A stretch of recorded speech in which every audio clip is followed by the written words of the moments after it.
മോദി സർക്കാരിന്റേത് ജനദ്രോഹ തൊഴിലാളി വിരുദ്ധ നയങ്ങൾ എന്നാരോപിച്ച് സംയുക്ത ട്രേഡ് യൂണിയൻ നേതൃത്വത്തിൽ വെള്ളിയാഴ്ച മാർച്ച് നടത്തും. ഇതിനു മുന്നോടിയായി ജില്ലയിലെ വിവിധ കേന്ദ്രങ്ങളിൽ വിളംബര ജാഥയും പൊതുയോഗവും നടത്തി.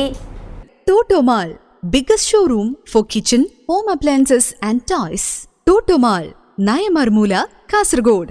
കേന്ദ്ര സർക്കാരിന്റെ തൊഴിലാളി കർഷക ദ്രോഹ നയത്തിനെതിരെ വെള്ളിയാഴ്ച സംഘടിപ്പിക്കുന്ന ദേശീയ പ്രക്ഷോഭത്തിന്റെ പ്രചരണാർത്ഥം സംയുക്ത ട്രേഡ് യൂണിയൻ നേതൃത്വത്തിൽ വിവിധ കേന്ദ്രങ്ങളിൽ വിളംബര ജാഥയും പൊതുയോഗവും നടത്തി.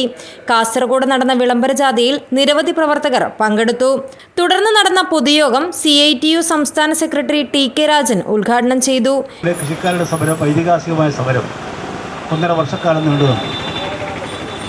ആ 1.5 വർഷക്കാലം നീണ്ടുന്ന സമരത്തെ തുടർന്ന് ഉണ്ടാക്കിയ ഒത്തുതീർപ്പ് പാലിക്കണമെന്ന് ആവശ്യപ്പെട്ടുകൊണ്ടാണ് തുടർച്ചയായി സമരം നടത്താൻ രാജ്യത്തെ കർഷക സംഘടനകൾ തയ്യാറായത്. തൊഴിലാളി മേഖലയിലാകട്ടെ തൊഴിലാളികളെ ശത്രുക്കളായി കാണുകയും സമ്പത്ത് ഉൽപ്പാദിക്കുന്ന തൊഴിലാളികളെയും കൃഷിക്കാരെയും അടിമസമനാക്കുന്ന നിയമ നിർമ്മാണങ്ങൾ നടത്തി വെല്ലുവിളിച്ചും നിലവിൽ നൽകിക്കൊണ്ടിരിക്കുന്ന എല്ലാ ആനുകൂല്യങ്ങളും നിഷേധിച്ചു. നിലവിലുള്ള ജോലി നിഷേധിച്ചും ജോലിയിൽ നിന്ന് തട്ടിപ്പറിച്ചും അവരെയെല്ലാം തെരുവിലാക്കുന്ന നിലപാടുമായി ഗവൺമെൻറ് മുന്നോട്ട് പോവുകയാണ്.